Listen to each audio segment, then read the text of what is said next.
Be inspired, supported, and empowered. This is the Global Healthy Living Foundation podcast network.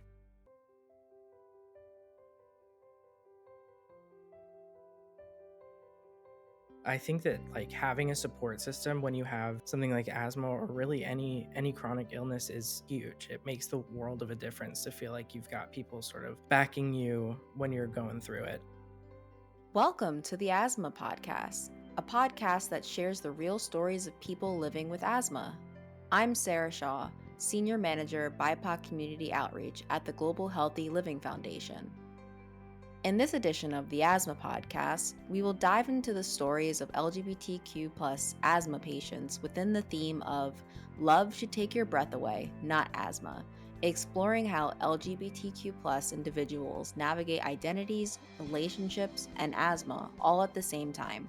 By sharing these stories, we hope that you feel inspired, heard, and more empowered through you or your loved one's asthma care journey.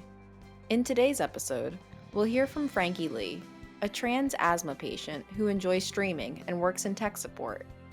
Frankie talks to us about the importance of support, listening to your body, and the value of self-advocacy. Let's dive in. My name is Frankie. I use he, him pronouns. I have asthma, and a little bit about me. I work in tech support, and I'm super into gaming and streaming and all those kinds of things. Wonderful. We're so happy to have you on the podcast here today. So let's jump right in. The podcast is about asthma. I wanted to talk to you a little bit about what your earliest experience or memory of asthma is. Can you tell us also about what your experience has been thus far with your journey with asthma? Yeah, absolutely. I think my asthma actually was at its worst when I was really young, which I think is relatively common. Don't quote me on that, but I feel like that's the experience I've heard from other people that I know with asthma. So I was in and out of doctor's offices a lot as a kid, just with really severe allergies and then asthma as well. And so I definitely remember, being a kid in my PE classes and always having my inhaler on me or having to sit out a little bit just because I couldn't quite keep up. But as I got older and preventative inhalers became more prominent, I started using those, and that made a huge difference for me. So that's really helped me kind of manage my asthma sort of going into my adult life. But certainly as a kid, it was really rough just because there were a lot of things that I couldn't quite do, or there were a lot of things that would trigger it. Definitely grateful for those preventative inhalers now. Do you mind talking to us a little bit about the things that your asthma kind of prevented you from doing from a young age? I'm sure that must have been really frustrating as a child. I was definitely a more active kid, so I did a lot of sports. I played soccer and then softball, and it was definitely harder when I couldn't do those longer distance things, and just sort of being outdoors, like with grass or pollen and stuff like that. That would sort of trigger my asthma as well. So those aren't really things that you can avoid. So there were certainly instances of just having to sort of sit out when it came to participating in sports or being in my gym class at school, just little things that the other kids were doing that I was sort of sitting on the sidelines to for a little while. So It's funny, another person who we were talking to mentioned PE classes being one of the first times that they realized maybe that they were quote unquote a little bit different from their other peers. That was one of the stark differences. I'm curious to know, were there other kids your age that were also experiencing similarities like asthma at that young age, or were you kind of singled out? Not that I knew of, to be honest. It's certainly possible, but there weren't any that I was aware of. I definitely remember it sort of feeling a little bit isolating when I was younger, just because,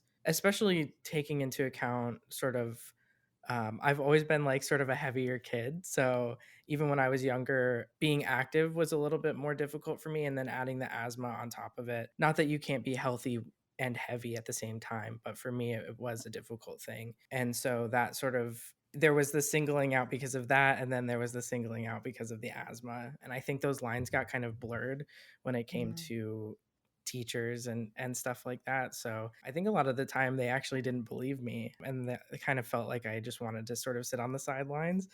Oh, That wasn't that's so entirely the rough. case. Yeah, I mean, Yeah. that was certainly how it felt at the time for me. It was definitely one of those things that was a little bit difficult, but I can look back at it now and sort of laugh. But yeah, as a kid, it was a little bit difficult. Yeah, especially when you see other kids running around playing, do the things Right. that you want to do, and then to have your PE teachers or your teachers like look at you and be like, "You want to be doing this." Actually, no, my chronic illness is preventing me Right. from doing said thing. That's unfair, and I'm glad that you're able to look back on it now and to see what was going on. But I'm sure in the moment and in those and it was difficult. Yeah. How is your asthma now? Like now that you've I want to say grown up, but now that you're now that you're older, how is your experience with asthma now?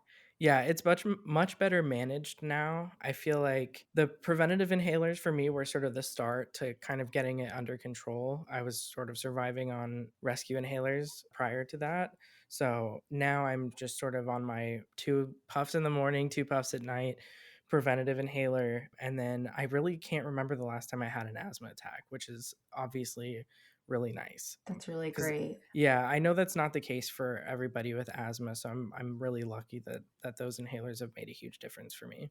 I'm so glad that you have treatment and that's helping you manage your asthma conditions. Thanks. Not switching gears, but kind of going a little bit deeper. The theme of our campaign is called Love Should Take Your Breath Away, Not Asthma. What does that mean to you? What does love in terms of friendships, companionship, relationships mean to you in terms of your asthma care? I think it means everything. I mean, especially with what we were just talking about, being a kid and experiencing sort of just that extra added layer of sort of awkwardness, just navigating being a kid in school and all of that, having support and love when you come home from school from the day, those are like that's really key. My partner now also obviously is fantastic and has been super understanding and helpful with stuff like that.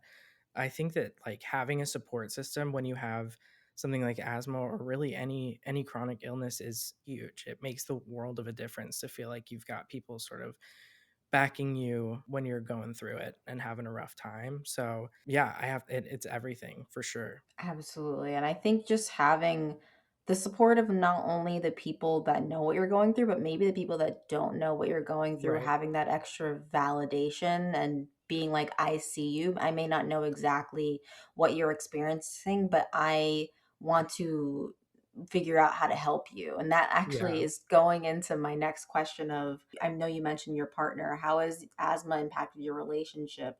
And how do you and your partner plan for attacks, or how do you talk about asthma with them? Do you want to share with our listeners about how to navigate that? My partner also has chronic illness. And so that was something that I was aware of going into our relationship. And it was really like a point of understanding between us. It was something that we both sort of got in different ways. So it's never been an issue. I think the biggest thing that's been a struggle that I think some people might relate to is COVID actually. With COVID, well, I should preface that my partner and I are long distance by like 3,000 miles or something close to that. And so during COVID and even now, traveling for me was just sort of out of the question. It was, with how much COVID affects your lungs, I just didn't feel like I could risk that. It was too scary for me, and I still struggle with being afraid about that. And so the fact that my partner was so understanding about being hesitant about traveling and being with people really made a big difference for me to not be anxious on top of being anxious. They were so understanding, and we spent tons of time together on voice calls playing games. I'm really grateful for that. I'm so glad that you have that supportive relationship and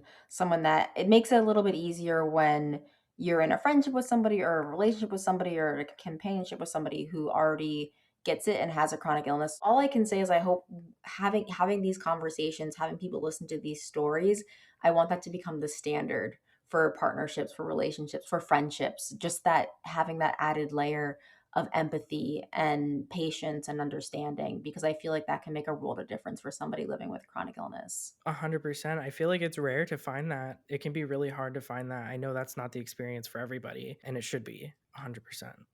Absolutely. Thinking about, where we started this conversation, where you're talking about how limited in what you were able to do as a child to now what you're able to do, what have you gained back from a better asthma treatment? That's a tough question for me, actually, and I know that it probably isn't supposed to be, but it is. I think that, like, there's a lot wrapped up in what I really wanted to do as a kid versus what I'm able to do now, and I don't know that I realized that until this moment, but I do think that sort of the experience of sort of not being able to do all of the things that all the other kids were doing, or at least not do it the same way that they were doing it, definitely held a lot of weight for me. It was something that I really struggled with. And so I think that now that I'm older, I've sort of kept away from those things just because they always fell out of the question. So maybe that's something I need to explore a little bit more, because I don't know that I ever did that, that I ever really tried to re-explore that.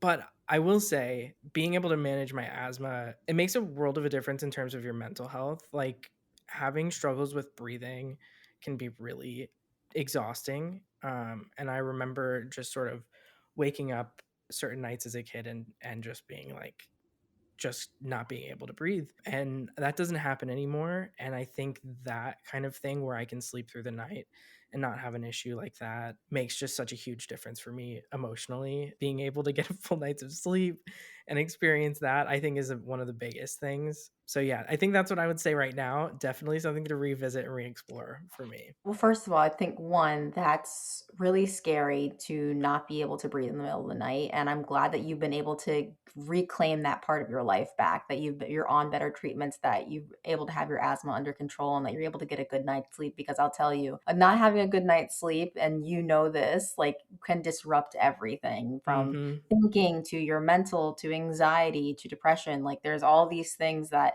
can come in that can interrupt not having a good night's sleep. So I'm Yeah. glad that you're able to get that back into your life.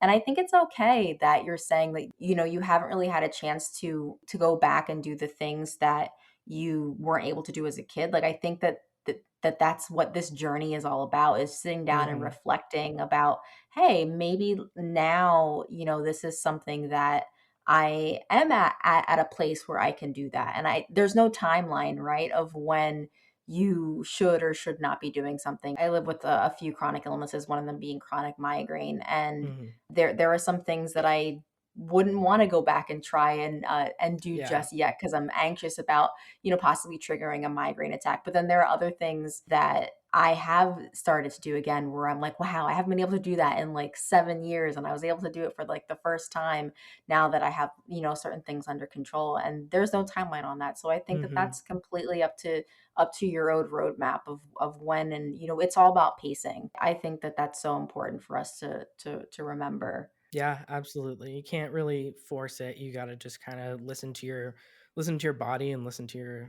yourself. Absolutely. Yeah, and you have to, like you said, have like also the support of your loved ones there to kind of like encourage you and guide you, Mhm. and be your cheerleaders, so to speak. Yeah, absolutely.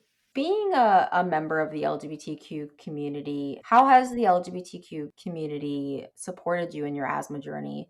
Or what communities have you found that have helped you in your journey? That's a really good question. And I'll be totally honest. I guess in my adult life, I haven't really been part of a super close knit sort of community that I've shared that with. I mean, I just haven't been part of much of like a big LGBTQ community in general. Online, I think, would be the closest to that. And a lot of the friends that I have now are from sort of queer online communities that I've been a part of, and they've been supportive of me through everything, whether it was transitioning or asthma or surgeries, anything. The queer community is definitely, at least the queer community that I've been a part of, has been just fantastic. I mean, completely supportive always, sending little gifts of support, kind words, even just like coming to the streams that I do to talk about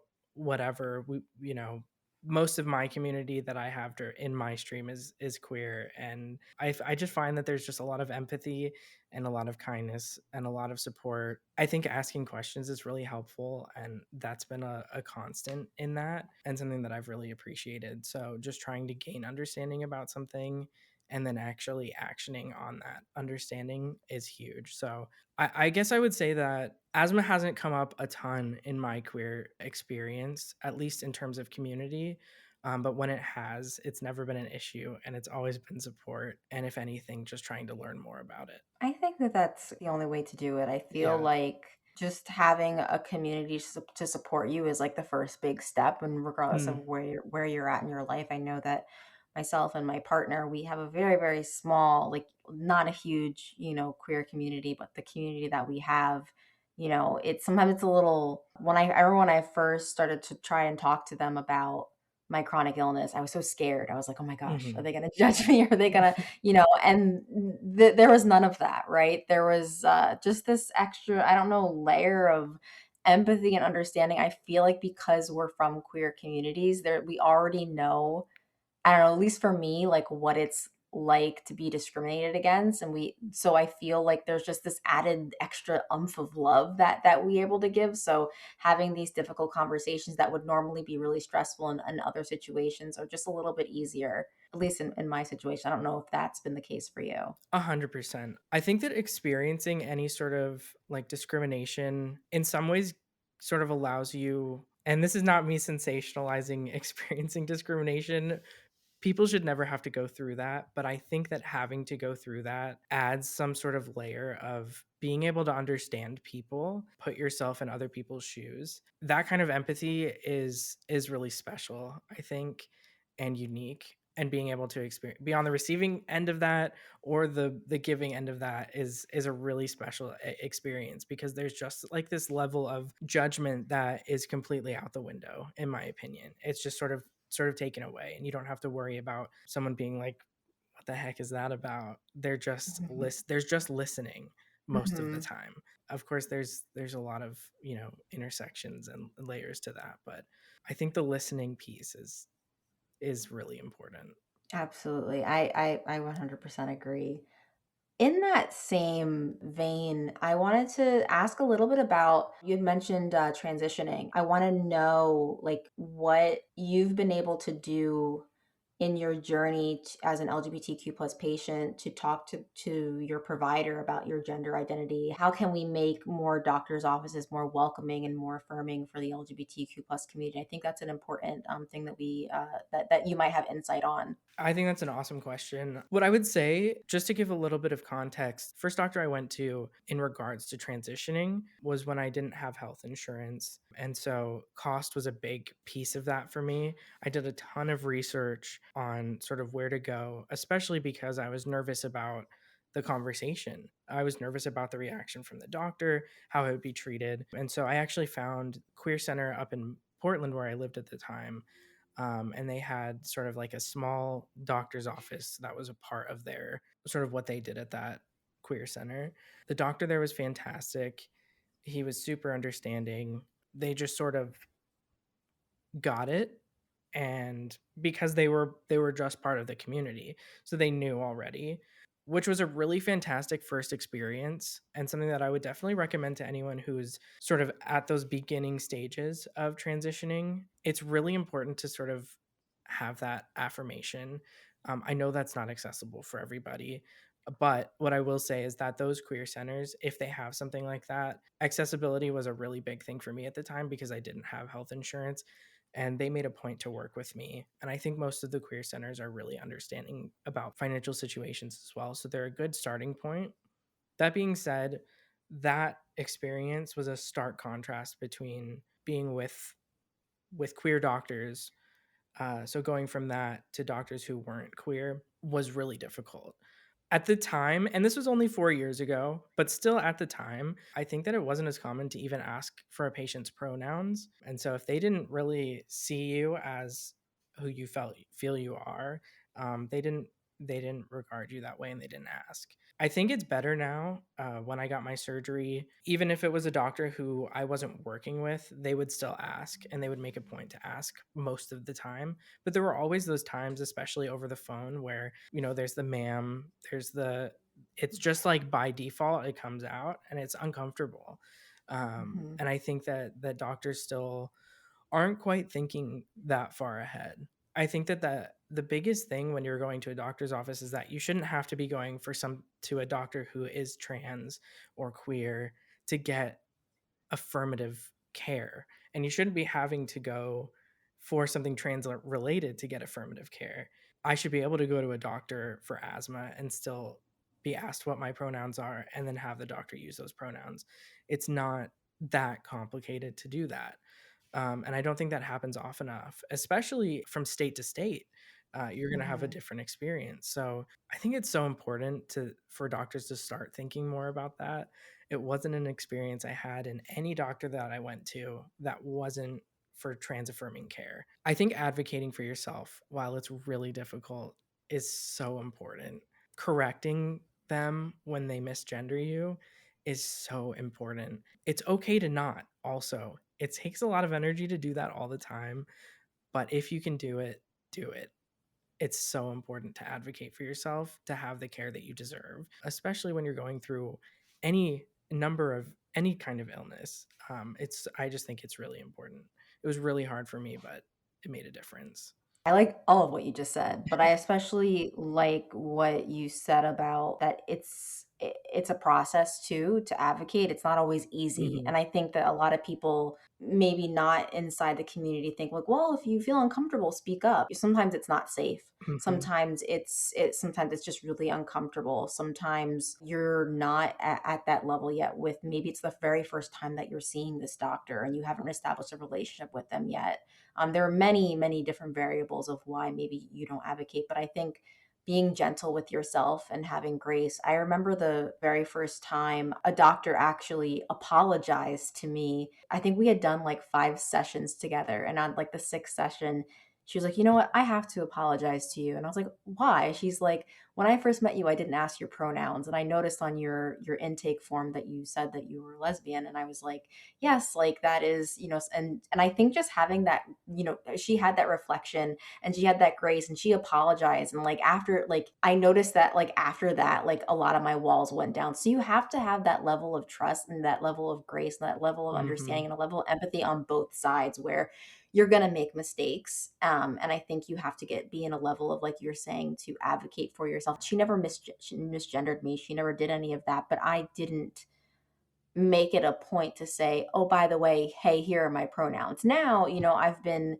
out for quite a few years now. I still get nervous bringing it up at the doctor's office Hmm. saying my pronouns are she, her. I'm in a queer relationship. Like I still Hmm. get really, I just get anxious talking about it. But I think the more we see our doctor's offices, maybe writing on the end, having something as simple as in my OBGYN's office, they have the rainbow flag like printed on their Yeah. little thing. And like that is just like, okay, I'm in a safer space. Like I Hmm. can like be myself. Just having little signals like that, I think just like little bat signals, alerts to us to know that, hey, you're in a safe place. Maybe there's going to be mistakes made, but if the mistakes are made, it's okay for us to speak up a little bit about it, saying, hey, by the way, you misgendered me, or you're using my dead name, or you're something. Yeah. So I appreciate what you're saying. This has been such a great conversation so far. And just have one final question, Mhm. and that's about advice. And what advice do you have for someone that maybe is just starting out on their asthma journey? Maybe they just got diagnosed, or maybe they think they have asthma, but like aren't sure what to do. What advice would you give to somebody starting out? I think, and it's something that you just said, but I think it applies to this also, which is be gentle with yourself. You don't have to push yourself beyond what your body is telling you that you can do in that moment. I think that's the biggest thing is certainly in my own experience, it's been easy to want to push myself past my body's limits because that's what it seemed like everyone else was doing, or it felt like what was expected of me. You don't have to do that. I think the most important thing is to listen to your body, listen to what your body is telling you and do that. It's okay to just lay down for a while. It's okay to sit it out. It's okay to pass on stuff if that's what your body needs. I think that's okay to do that. Just being gentle with yourself when you're not feeling well is so important. I think also finding community, finding support, finding people who can sort of be there for you if it's something that you're sort of just starting out with. I think that's really, really important. Talking to people about it, just sort of pushing yourself to talk about it is really going to help in the long run because you'll have people who understand what you're going through or and at least want to support you and be there for you through it. So I think that's really important also. There's a million things in terms of treatment that you could say. But everyone's so different. And so I think that the biggest thing that you can do if you're just starting out on your asthma journey is really start to explore it. If care is accessible to you, preventative inhalers are incredible, and sort of researching that is really, really important. But I think the biggest thing that's ever gotten me through is having support, having community, and really listening to my body and what my body needed. So Those are some really, really great pieces of advice. And I know if I were just starting out on my asthma journey and I listened to this, it would make me feel a lot better knowing that one, I'm not alone. I'm not the only one going through it, and that there is a community out there that is there yeah, to support you and get you through. So thank you, Frankie, for being a part of this community. Thank you for coming on the podcast and sharing your journey, your expertise, your experience, and your advice with us. It's been a pleasure. absolutely. Thank you for having me. Thanks for listening to this special episode of the Asthma Podcast, where you hear about the stories of LGBTQ plus asthma patients. We touch on navigating love, relationships, and their health. If you like this episode, please give it an honest 5-star rating and subscribe. Once again, I'm Sarah Shaw, and I will see you next time. This episode of the Asthma Podcast was made possible with support from Amgen and AstraZeneca, sponsors of the Global Healthy Living Foundation. Be inspired, supported, and empowered. This is the Global Healthy Living Foundation Podcast Network.